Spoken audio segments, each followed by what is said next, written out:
Okay, I just checked this bead out real good with a 10 power eye loop. There's still spots on it that are going to need some serious work. First thing I'm going to do is use an old technique that I've been using for years on cutting turquoise cabs and such. This is a piece of denim. You get give on it. It has give to it, so you don't risk it all getting a flat spot. This is a piece of worn out 600 mesh wet or dry sandpaper. I'm going to check real quick and see if this is going to work right or not. If not, I'll go to plan B. Anyway, just put a little bit of water on that wet or dry and then just rub it around back and forth. And I'm assuming you can't see this in the video because my hand's in the way.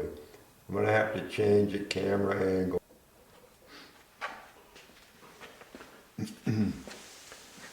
It helps if you remember to push record. I just recorded a little bit and it wasn't there. Anyway, back to what I was saying. I'm going to just keep working this bead back and forth, round and round, up and down. You don't ever want to just hold it in one spot. Just keep moving it around. You know, and with this denim behind it, there's little to no chance that you keep moving things around. It's going to give you any trouble with flats or anything. Looks like it might be working pretty good. I think I'm going to go ahead and work on this for 15 minutes or so, and then I can come to a decision if I want to go with some mechanical means. It became real clear to me that rubbing method wasn't the best way to do things, so now I'm going to try another method. I'm just hand sanding the face of this, or the bead. I did a little bit before I started the camera again to see if this was a better way, and it's much better. There's still quite a few divots and stuff in this thing, so if I want it to be as perfect as it can be, which I try my best to do in everything I do, there's going to be a lot of time just getting all those little pits and pops and scratches and this, that, and the other out of this. Once I get this all the way smoothed out with this 600 mesh sandpaper, the rest of the stages, they always go quicker because you're getting out, for lack of a better term, you're always getting out the last scratches with finer scratches. Okay, I changed my setup yet once again. I couldn't really hold the bead that well, how I was doing it before. I'm also changing my wet or dry paper to a brand new piece because the glass isn't smoothing out as fast as I'd like to see. So now what I'm going to do is rub it this way. It's much easier to hold, much stiffer. I'm not trying to hold the bead with my fingers. I've got it rested on this anvil.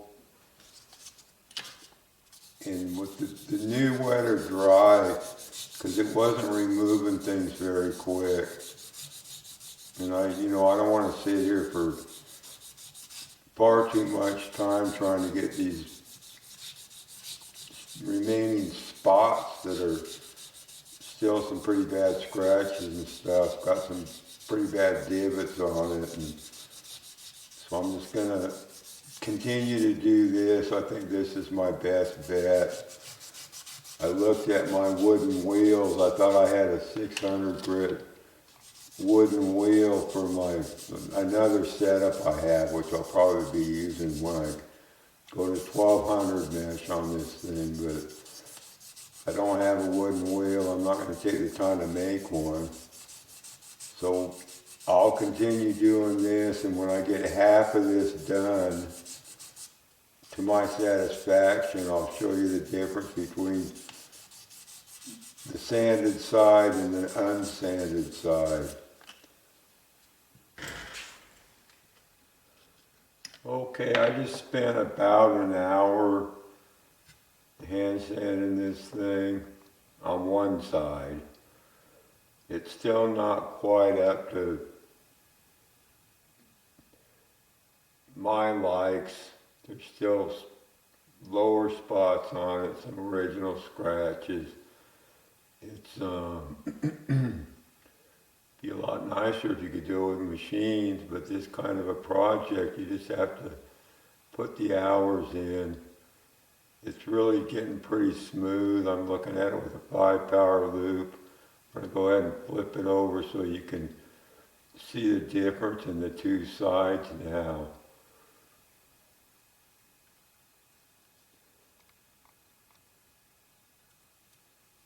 Hopefully this will be still on the view of the camera. Anyway, you can see it still looks really dull on this side.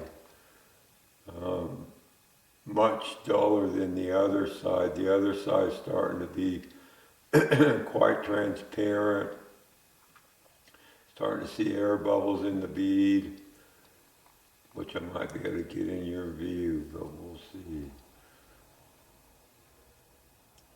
And again, hopefully this is in the camera view. Anyway, I'm just going to go ahead and get this thing up to my satisfaction for the next mesh size.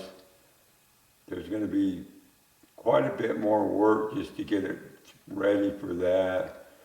Needless to say, it's quite boring just sitting here rubbing on a piece of glass with 600 mesh wet or dry paper, but that's, you know, if you're striving for perfection, you got to put the time in. So let's hope I achieve as perfect job as I can on this bead. Okay, because I was about ready to go batty with boredom, and because I'm blessed enough to have the tooling to do this kind of stuff. I told you earlier that I used wood wheels on almost everything I polish is in stone. I use a wood wheel. I'm gonna go ahead and show you how I charge one. I just made this wheel. It's on a special motor that my other wheel won't run slow, and on this particular bead, to smooth it out to 600, I'm very hesitant to run my other motor because it's so fast. Anyway, I'll go ahead and turn this on and let you see how slow it'll go. And it'll go all real fast too. This was quite an expensive setup when I built it years ago, and I was shocked when I told some people about it in the jade cutting group, and I was shocked when I saw how much this silly thing costs now. I'm going to walk over and get a piece of jade, so I'll be back. Now I'm back. Anywho, in order to charge one of these wheels, I have a mixture right here of diamond powder and probably mineral oil. You can pretty much use any kind of oil you want. I had a friend once tell me you could crawl under your car and get some oil drips off your oil pan and pull this off.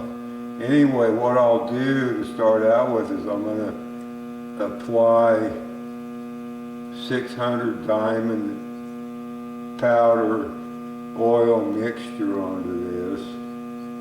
And when you first do a brand new wheel, you need to put a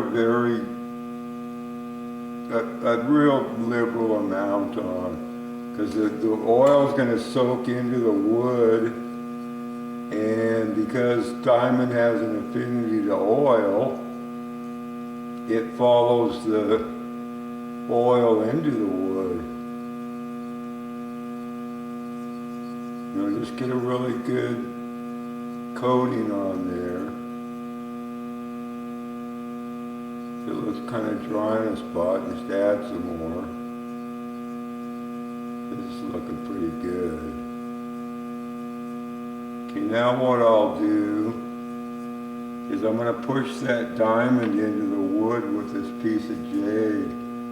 This is already polished, but I bought this polish like that. So I'll turn the speed up a little bit. You can hear it cutting.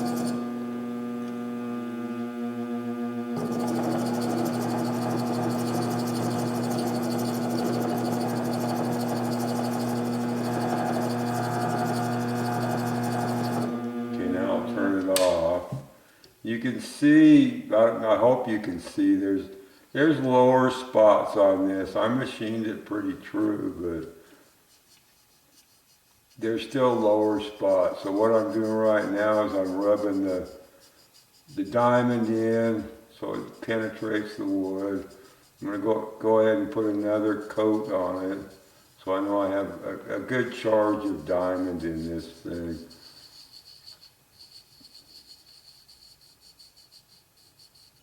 You know, after I use this just a little while, it'll be pretty darn smooth. And the neat thing about wooden wheels is once you have a good charge in one, you rarely have to add new diamond powder.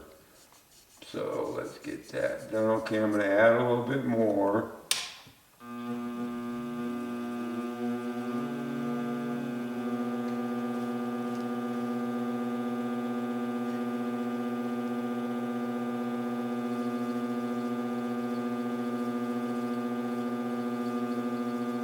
I won't have to put near as much on this time because there's already oil and diamond in there. Get a pretty good coating on the first charge. And I can even rub it in some with my fingers. Okay, I'm going to go ahead and hit it on the jade again and push it in. Plus that's kind of smoothing the face of this wood out.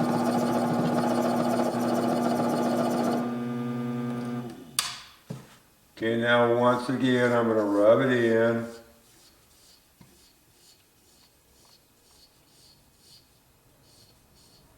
When I worked as a machinist in the 70s, I used to have a pin in my top of my toolbox, and the pin said, "Work smarter, not harder." I've heard a few people use that phrase over the years, and the main reason I spent the time to do this wheel is I was putting so much time into trying to hand sand this beautiful bead. I just wanted to get it where I'm working smarter, because I already know how to use these wheels, and I know from my experience, if I'm very careful, I can get those remaining bad spots on that bead out pretty quick. Anyway, this thing's pretty much ready to go. I'm going to go ahead and turn the camera off, and then I'll turn it back on when I get the bead ready to go, or I'll turn it off right now. Okay, now that I'm ready to go, close this diamond hook up before I spill it everywhere.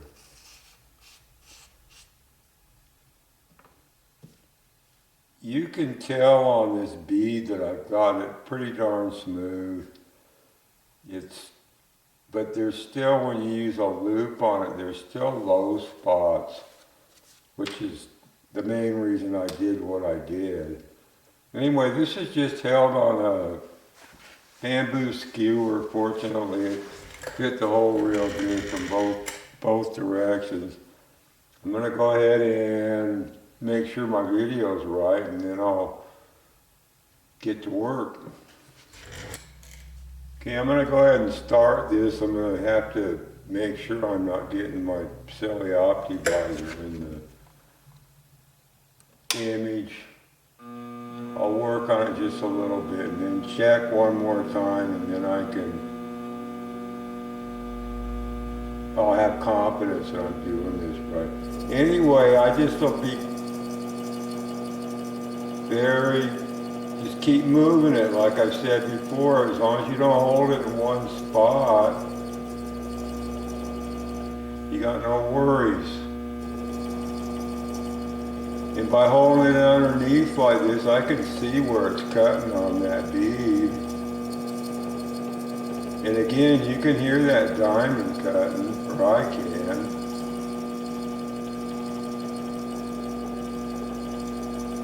The main reason you want to hold something like this, especially this rare of a thing, you want it to, if it kind of slips on you, that bead doesn't go flying across the room. Okay, I'm going to check one more time.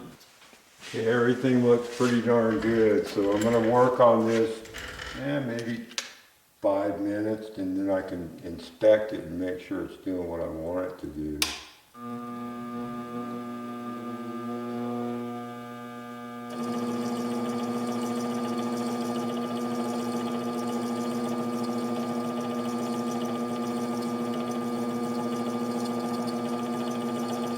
And what I just did there is I went all the way across the face, and then I moved it around a little bit.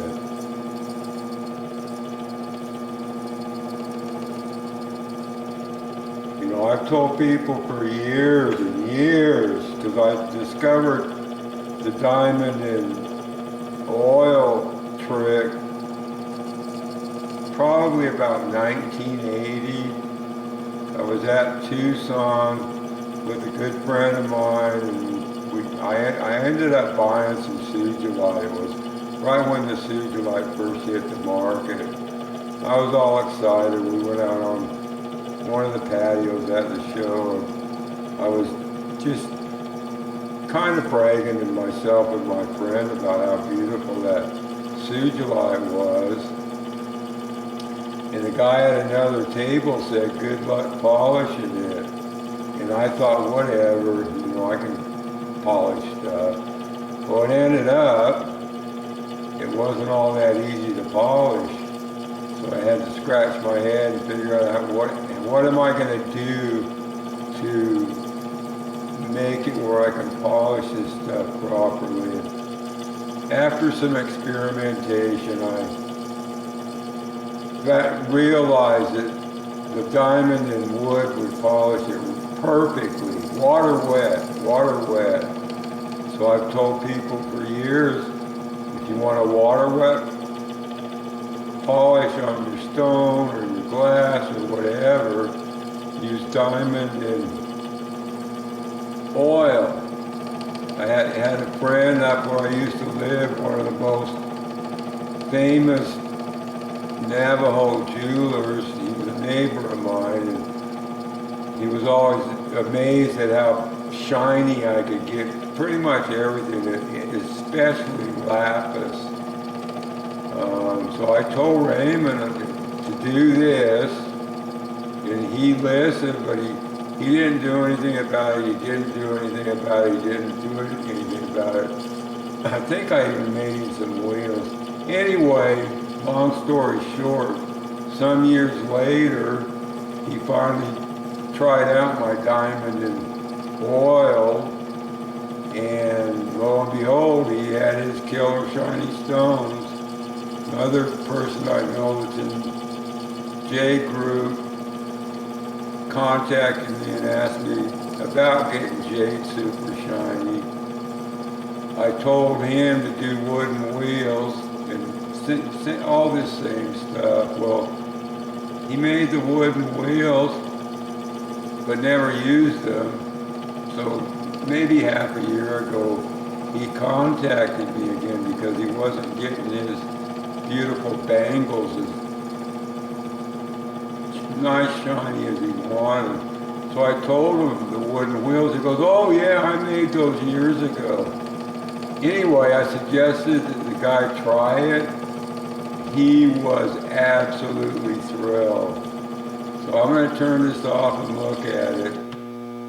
Well, I got my answer. The whole face is smoothed out a lot better than it was.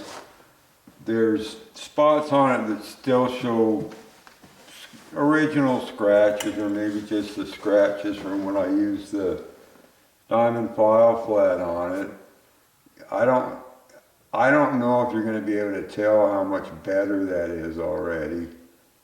It's really smoothing out like I needed it to.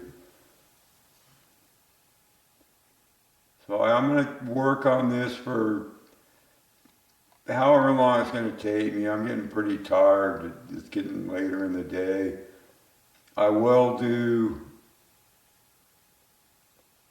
images of this when I get it smoothed out all the way. There's not really any point in me have you sit here and watch me rub this bead on a wooden wheel with diamond powder. I'm really glad I took the time to do what I did, because it's going to make my work a lot easier, and it's going to make this bead, after I go through all the stages, absolutely amazing. It'll be water wet when I get done. So I'm going to cut for now, and I'll be back in a while. Okay, one thing I neglected to mention to the people about this particular polishing technique: it causes no heat. You know, I learned that years ago. Little to no heat. This bead's a little bit warm, but no heat, basically. I've made I don't know, maybe 20, 30 strands of opal beads in my time, and literally every opal bead I've ever made's been polished with a similar technique as this. And the main reason for using that technique is opals will crack with heat, and I never have cracked an opal bead polishing it. For those of you that are watching these videos that might have an interest in this machine I put together 30 plus years ago, it's a permanent magnet motor that goes up to 1800 RPM, so you can go almost 1 RPM up to 1800. And then it's a DC motor, so you have to buy a DC controller, which is sitting on top. For those that are interested, you have your answer. Okay, I'm nearly done with my 600 mesh on this bead. It's been very tedious. There's still some to do. I just figured I'd finish up and get a video together for people to see. I'll probably spend at least another hour, maybe hour and a half on this to get all the spots. One of the big problems when you're trying to do a project like this is a very irregular bead, and that's why I'm using the wood wheel and stuff. And when you're pushing on the wood wheel, it's only hitting a little area, maybe not even that big, 1/16 of an inch maybe. The bonus for that is you never are in danger of changing the shape of the bead any. I removed the glass off of this very carefully because I wanted to get the least amount of glass off to make it smooth. I'm going to flip it over. Okay, there we go. Anyway, it's coming out super. As I've said about 15 times already, I'm really super pleased and super thrilled with getting to do this, and also having the opportunity to show the magic of this bead when it was first made. It's absolutely amazing. Very, very, very, very tedious to get it to this point.